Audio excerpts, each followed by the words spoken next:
More results are expected shortly from Nigeria's tightest election since the end of military rule in 1999. So far, only one of the 36 state results has officially been declared, leading to growing frustrations. Electoral Commission has apologized for the unresponsiveness of the results, a viewing page on its website saying a surge in use caused technical hitches. The delays are partly a result of the election continuing for a second day in parts of the country. The election on Saturday saw voting start several hours late in many areas and also attacks on some polling stations. More than 87 million people were eligible to take part, making it the biggest democratic exercise in Africa.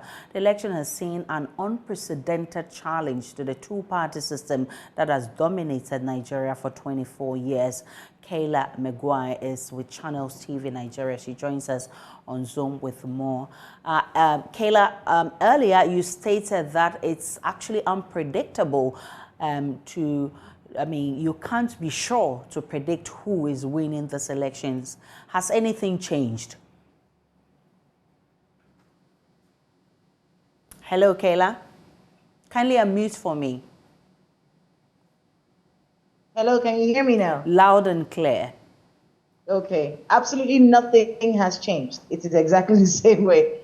We are seeing a lot of complaints. Of course, you hit the nail on the head right there. People complain about the Electoral Commission's viewing portal and the issues with viewing the results on there.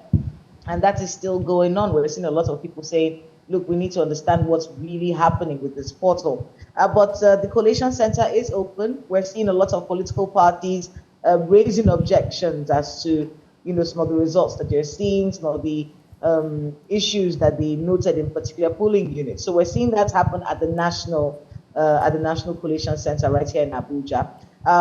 I'm personally at the FCT INEC office. That's where the presidential election for the nation's capital is being announced. The FCT has 6 area councils. We've only got results from 5 of those area councils. We're waiting for 1 more so that we can be able to see exactly what has happened with the elections right here in Abuja. But absolutely nothing has changed yet. We still have people at the National Collation Center having questions about that INEC portal. And of course, INEC, of course, having to defend themselves in this matter.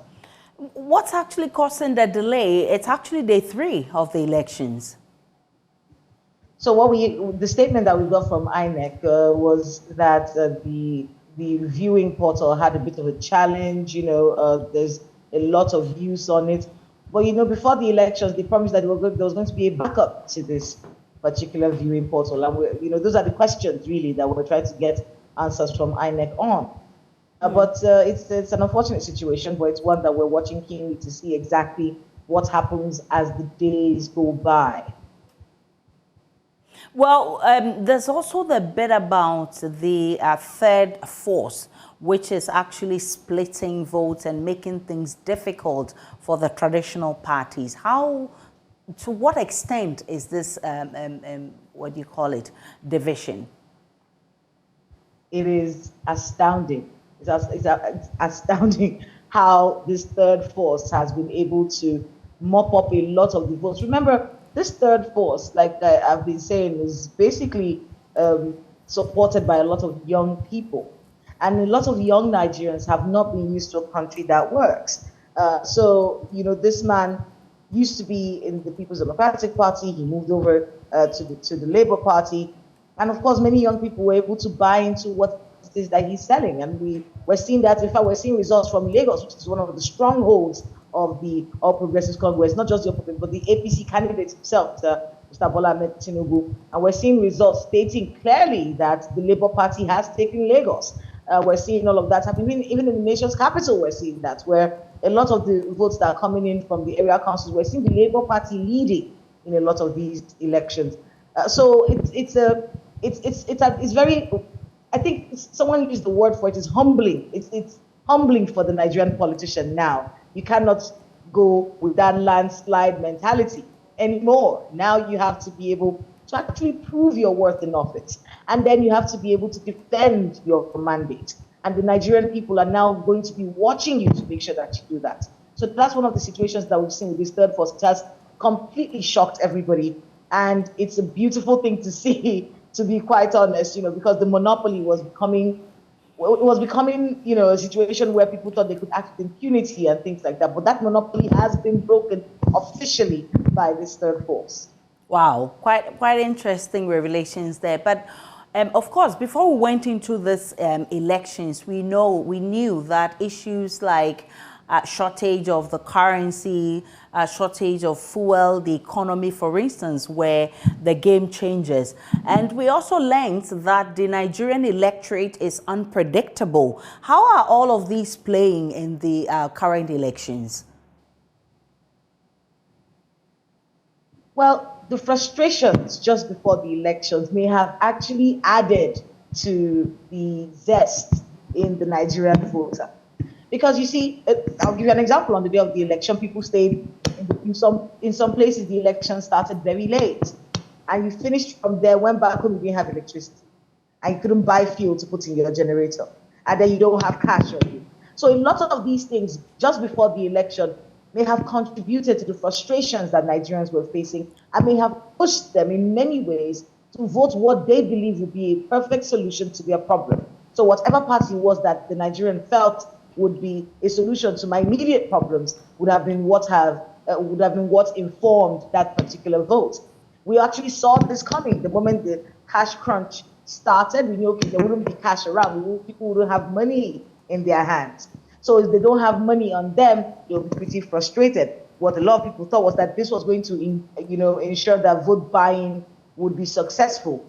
But what we saw in many places was that people who actually brought cash to polling centers were chased away by the voters. So it's an awake. All right, so Kayla McGuire is with Channels TV. It just got frozen there. We'll try and get her back. She's making some interesting revelations. Kayla, if you're back, you were making some very interesting points there. Yes, I was saying that the frustrations that Nigerians had to face just before the election may have actually pushed them to be more vocal in their voting. So it's a reawakening of the Nigerian people, and it's beautiful to watch all these over 13 million new voters, 70% of which were young people. So it's fantastic to see all of them rise up and actually be a part of the process. We might be seeing a reawakening of the Nigerian population. So what is this Labour Party candidate actually doing differently that is gaining the attention of many? Some say that he brings some youthful freshness to the game. Is that what is working out for him? It is working out for him in that regard. Yes, he is fairly young. He's not a very young man, but he is younger than the other candidates. He's younger than a lot of the forebearers, the most popular of the candidates. He's actually younger than they are. But that's not just what he may be bringing to the table. I think young people in Nigeria want to see young people. We've seen old politicians in power for so long. Now, breaking that cycle may not happen with this election. We don't know where this election is going to go, really. But he basically seems like a lesser evil to a lot of young people. That's what we're noticing from the electorate. He may have, he was governor. He's an establishment man. He was governor in Anambra State for 8 years. He's a businessman. I remember when the Panama Papers came out, his name was among those who were in that particular scandal as well. So, but when you put him next to the other candidates, a lot of young people feel like they relate to him a little bit more. He's speaking their language, so to speak. Not to say that the other candidates didn't campaign and speak the language of young people. I think it just helped for a lot of these new voters that this is a man who seemed like he was around their age and was speaking something that they felt they believed in. So that has, in many ways, like I said earlier, broken the monopoly in many places that were considered strongholds to particular political parties. But we've not seen the end of it yet. Like I said, Nigeria has 36 states and 1 federal capital territory. To win the election in Nigeria, you need 25% of at least 24 states. You need to get at least 25% of 24 states for you to win the election in Nigeria. So that dynamic is what we're watching out for. We have a very long way to go, but we are so much interested in this particular election is the biggest, if you ask me, in Africa. But before I let you go, let me find out the safeness or safety of people like you, because before we went into these elections, we heard of so many incidents that actually scared so many people. I mean, how safe is the environment for people like you who are monitoring events, for observers, for electorates who have to go out to vote? Nation's capital, so it's heavily guarded, right? So it's a very secure place right now. In other parts of the country, you know, we haven't had cases of post-election violence yet. That was something that a lot of journalists were scared of, you know, how people would react to the results. Would they be able to take losing, for instance? There was a peace accord that was signed just before the election by all the political parties, all 18 contestants signed this peace accord, promising that they will be able to take the results of this election. Young people across the country watched this happen. So we've not heard of any post-election violence. What we did see was violence during the elections. So we haven't seen any of that happen afterwards. But we're watching to see how it unfolds, you know, how the candidates can conduct themselves as the results start to come out. But safety in Abuja, at least, is secure here. There's a heavy military presence all over the place. And we're watching to see how the days unfold. Kayla, I'm grateful for the updates. She is with the Channels TV in Abuja. Definitely, this is your election headquarters. Stay here. We'll bring you all the updates from Nigeria.